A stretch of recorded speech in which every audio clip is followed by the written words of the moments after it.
मैं हूं मधु और आप देख रहे हैं मेरा चैनल ट्विंस मम्मा। सी सेक्शन से रिलेटेड प्रीवियस वीडियो का ये एक कंटिन्यूएशन है। अगर आपने मेरा प्रीवियस वीडियो ना देखा हो तो काइंडली डिस्क्रिप्शन बॉक्स में दिए गए लिंक से देख सकते हैं। फिजिकली भी सी सेक्शन बहुत टायरिंग होता है। हंसते बोलते खांसते आपको जो दर्द होता है उस साइड पे जहां आपका टाका लगा है वो वही समझ सकते हैं जो इसके थ्रू गुजरे हैं।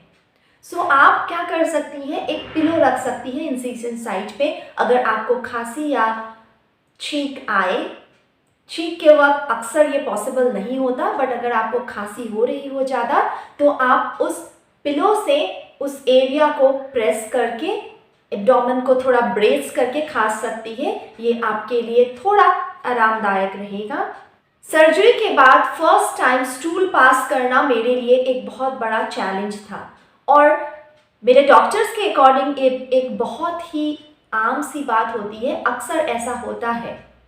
इसके अलावा विंड ट्रैपिंग की वजह से एक तो मेजर एब्डोमिनल सर्जरी के बाद ये और एक कॉम्प्लिकेशन होता है, इसकी वजह से एक्सट्रीम गैस पेन्स हो सकते हैं आपको। मुझे याद है almost an entire day I suffered from severe chest pain and shoulder pain। क्या होता है, विंड ट्रैप हो जाता है तो एक रेडिएटिंग पेन आपके शोल्डर तक आता है और आप याद रखिए इस पेन के साथ आप सो नहीं सकते, आपको अपने बेबी को नर्स करना है। और मेरे केस में तो 2 बेबीज थे, अगर आप ट्विन मॉम है तो एक और ज़्यादा चैलेंजिंग एनवायरनमेंट होगा। So whatever be the health condition you are in, उस वक्त आपको 2 बेबी का या एक बेबी का ख्याल भी रखना होता है। मेरे डॉक्टर्स ने मुझे समझाया था कि प्रोजेस्टेरॉन नामक एक हार्मोन की वजह से आपके बॉडी के सारे मसल्स रिलैक्स हो जाते हैं, जिसमें इंटेस्टाइनल मसल्स भी शामिल होते हैं। इसकी वजह से जो डाइजेशन का प्रोसेस है वो स्लो हो जाता है और इससे गैस, ब्लोटिंग, बर्पिंग, फार्टिंग जैसे प्रॉब्लम्स आपको होते हैं। और ये जो शोल्डर पेन है उसी गैस पेन का एक रेडिएटिंग पेन होता है। साथ ही सर्जरी के बाद दिए गए आयरन टैबलेट्स भी आपके कंस्टिपेशन की एक वजह हो सकती है। And believe me, when you go to the toilet and you feel you have not quite emptied and even if you try you cannot empty, वो एक इतना इरिटेटिंग सिचुएशन होता है। along with the incisional side pain, आप strain भी नहीं कर सकते क्योंकि आपको ऐसा लगेगा कि आपके टाके बस खुल ही जाएंगे। अब एक्चुअली खुलते नहीं हैं और या खुलेंगे भी नहीं, but you feel like that and that is a very I don't know what kind of feeling. ये जो गुजरे हैं उनको पता चलेगा, कोई वर्ड नहीं है मेरे पास इसे डिस्क्राइब करने का, बट एक बहुत ही बुरा सा फील होता है। सो इस वक्त आप अपने डॉक्टर से स्टूल सॉफ्टनर्स के बारे में पूछ सकते हैं, वो आपको ज़रूर प्रिस्क्राइब करेंगे। मुझे भी मेरे डॉक्टर्स ने प्रिस्क्राइब किया था। आप लोगों ने प्रेगनेंसी या चाइल्ड बर्थ से रिलेटेड अच्छी अच्छी बातें तो बहुत सुनी होंगी, but let me tell you some uglier sides या फिर not so good sides of giving birth to, specially via C section. इस ब्लोटिंग एंड कंस्टिपेशन के बाद आई हैड हेमरॉइड्स। हेमरॉइड्स को हम सिंपल लैंग्वेज में पाइल्स कहते हैं, आपने सुना होगा। मतलब इंसिशनल साइड का पेन क्या कम था, अब एक और पेन ऐड हो गया और मैं रात को जो 1-2 घंटे सोने की कोशिश भी करती थी, अब वो भी मैं ढंग से नहीं सो पाती थी।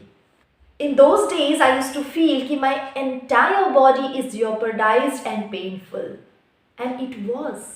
अगर आप एक वुड बी मॉम हैं तो आपको ये सब सोचकर घबराने की ज़रूरत नहीं है, बट मैं आपसे ये शेयर इसलिए कर रही हूँ कि अगर मुझे पहले से पता होता इन सब चुनौतियों के बारे में, किसी से अगर मैंने ऑन अ पर्सनल लेवल सुना होता तो शायद मैं मेंटली ज़्यादा वेल प्रिपेयर्ड होती इन सब के लिए।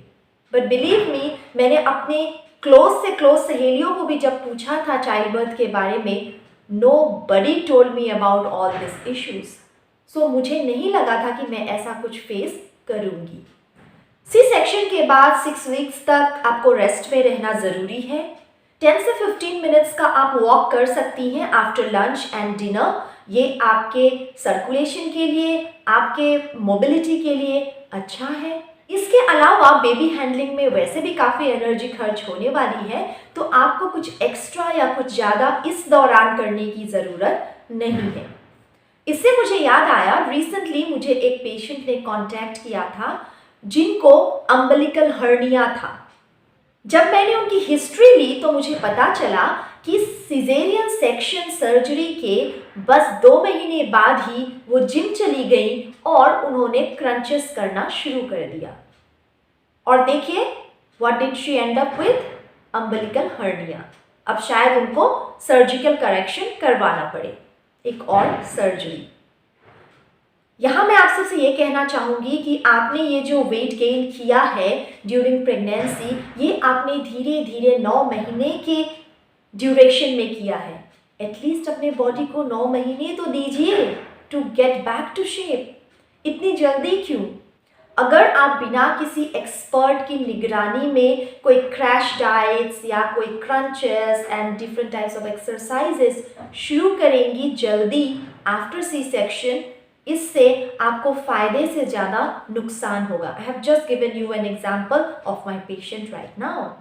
एक सेफ वे में प्रेगनेंसी वेट को कैसे प्रॉपर डाइट एंड एक्सरसाइज के थ्रू लूज कर सकते हैं, इस बारे में मैं अपकमिंग वीडियोस में आपसे डिटेल्स में चर्चा करूंगी।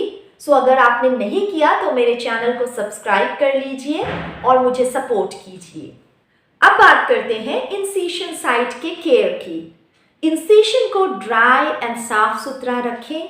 अगर हॉस्पिटल से आने के बाद भी आपको इंसिशन साइट पे पेन रहा तो आप अपने डॉक्टर्स को पूछ के पेन मेडिकेशंस ले सकते हैं। इवन इफ आपके बेबी ब्रेस्ट फीड कर रहे हैं, most of the pain medication safe होते हैं, आप उन्हें ले सकते हैं। आपको आपके डॉक्टर्स बताएंगे कि आपको टेप स्ट्रिप्स कब हटाने हैं। मेरे डॉक्टर्स ने मुझे कहा था after 10 days to remove the tape strip at home itself, और फिर उसके आगे इंसिशनल केयर कैसे लेना है ये आप अपने डॉक्टर से अच्छी तरह पूछें। मुझे मेरे डॉक्टर ने एक ऑइंटमेंट दिया था to speed up the process and to avoid any kind of infection in that area. आप भी अपने डॉक्टर की कंसल्टेशन से मेडिसिन ले सकते हैं और ऑइंटमेंट्स ले सकते हैं।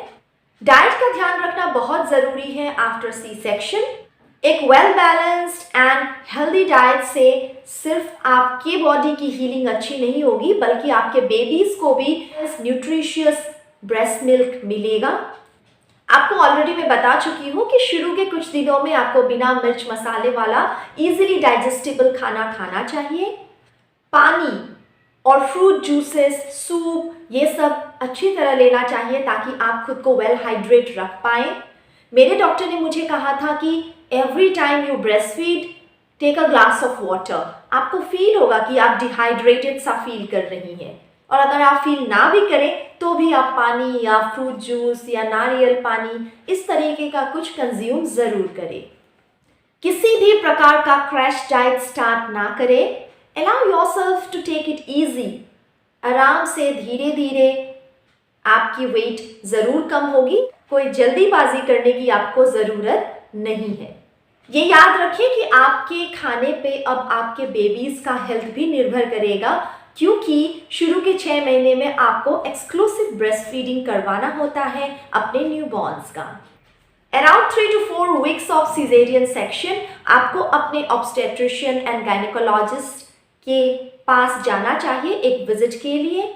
इस विजिट में आपके इंसिशनल साइट की फिर से इंस्पेक्शन होगी, एक जनरल हेल्थ चेकअप होता है, और इस दौरान आप डॉक्टर से डिस्कस कर सकते हैं about resuming your physical intimacy and about contraception methods as well.